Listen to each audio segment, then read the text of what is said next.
Doutor Sebastião Macalé, muito obrigado por ter aceitado o convite para falar sobre a sua história na OAB e sobre o exame de ordem. E eu gostaria de perguntar o seguinte, que você falasse a todos nós que estamos aqui na OAB, para aqueles que acham difícil, mas não conhecem a sua história na OAB, o que representa a OAB para o Sebastião Macalé e o que é o Sebastião Macalé para a OAB Goiás? Eu tenho uma alegria, a satisfação de ter participado e participo da Ordem dos Advogados do Brasil, seção de Goiás. Coincidentemente, Carlos André, nesse prédio extraordinário que aqui estamos, era a OAB de Goiás, resumia um prédio velho, de 2 andares, que era toda a OAB de Goiás. E saio com a maior felicidade. Veja um prédio extraordinário como esse, veja a ordem que hoje é referência nacional, veja bem do que nós saímos e que nós somos hoje. E o que é o Sebastião Macalé? Como é que foi a sua história na OAB? Como é que o senhor... Às vezes as pessoas, não sei se todas as pessoas sabem, eu vim do futebol. Então era estranho que eu jogando futebol fazia direito. As pessoas achavam estranho. Tanto é que uma revista de circulação nacional viu a minha história, fez questão de vir aqui em Goiânia para fazer uma matéria comigo. Eu perguntei, por que é isso? Você sabia que no Brasil só você faz direito? Então, eu quebrei um paradigma. Jogador de futebol, advogado. E advogado na OAB de Goiás. Tenho orgulho de dizer isso, porque as pessoas de fora que vêm ficam encantadas com a nossa estrutura. Então essa é a minha passagem que eu gostaria de dizer como eu vim para a OAB. E por falar em estudo, o senhor que foi um grande desportista e é um grande advogado, foi vice-presidente da OAB, foi presidente da OAB. Como é que o senhor vê o ensino jurídico, a educação jurídica hoje no Brasil, comparando com aquela época em que o senhor iniciou a década de 70, a década de 80? Como é que o senhor vê a educação jurídica hoje? Eu vejo com muita preocupação. Eu vejo que a quantidade de faculdades instaladas no país talvez seja o número maior do mundo. É preciso entender, e agora às vezes alguém reclama, principalmente do exame de ordem, é preciso entender que a OAB não é apenas uma corporação, ela é uma instituição. Ou seja, acima do Estatuto da Advocacia da OAB, só está a Constituição. Por isso que as pessoas não entendem da nossa visibilidade. Mas essa democracia que está, por exemplo, é um facho de luz na história geral da advocacia brasileira. Então, a ordem é diferente por isso que a ordem tem sempre que aprimorar o exame de ordem. E eu vejo um pouquinho, como você me perguntou, uma preocupação muito grande, que é o professor de direito fazendo conta que está ensinando e aluno fazendo de conta que está aprendendo. E mais, alguns fazem direito para pegar o diploma de direito.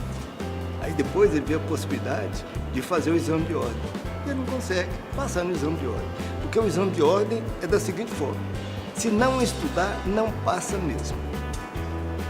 Doutor Macalé, eu gostaria de passar ao senhor aqui, ainda em 1968, um juiz em São Paulo indeferiu uma petição inicial e remeteu à Ordem dos Advogados do Brasil, porque o advogado tinha inclusive desvios gramaticais muito graves. Eu vi aqui, ele colocou, em razão dessas e outros aspectos também, a inépcia da petição inicial. E já na década de 60, com a lei, nosso antigo estatuto, foi instituída a lógica do exame de ordem, que não era um exame de ordem obrigatório, né? O senhor participou disso, o senhor pode falar um pouco dessa história, de como é que foi efetivamente a lei 4.215/63 em relação ao exame de ordem? Como é que foi a história do senhor e como que o senhor via aquela época? A 4.215 permitia que aquele que quisesse ter a carteira da OAB, ele tinha 2 formas. Ou ele faria o exame de ordem, ou ele poderia pegar as audiências, somar um determinado número de audiências e também obter sua carteira de ordem.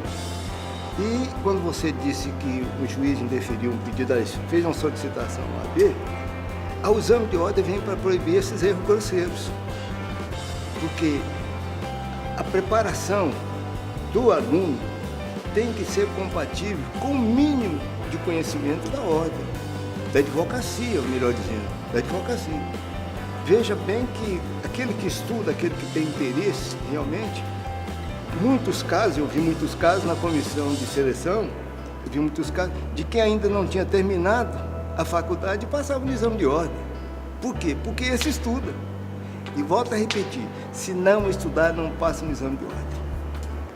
Então, galera, já estamos na década de 90, o Estatuto da Advocacia e da OAB instituiu o exame de ordem obrigatório. Então, na sua percepção, esse exame de ordem obrigatório, diferentemente do que era no antigo Estatuto, é fundamental? É sim.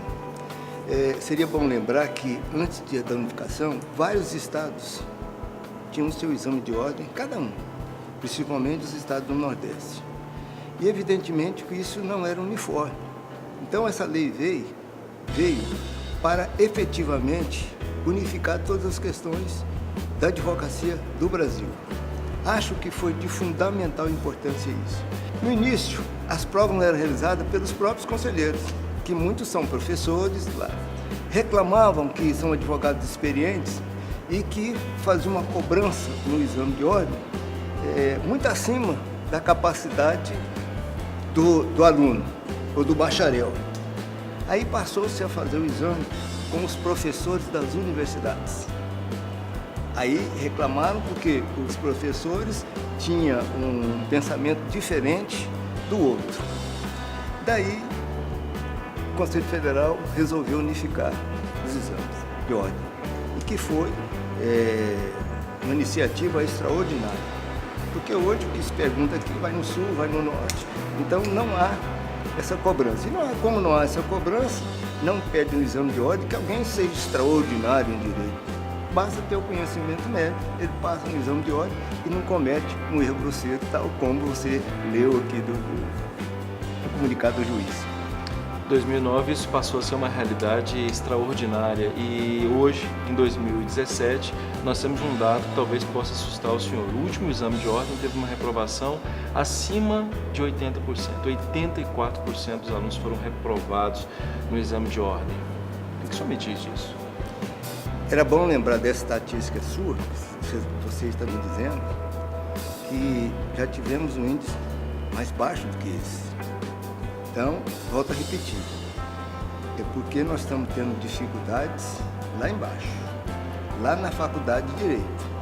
Esse número extraordinário, que pessoas têm acesso, eu não sei de que forma, de que faculdades têm 80 vagas, faz vestibular 80 passam, quando na minha época era disputado 21 vagas para um disputava 21 vagas na escola.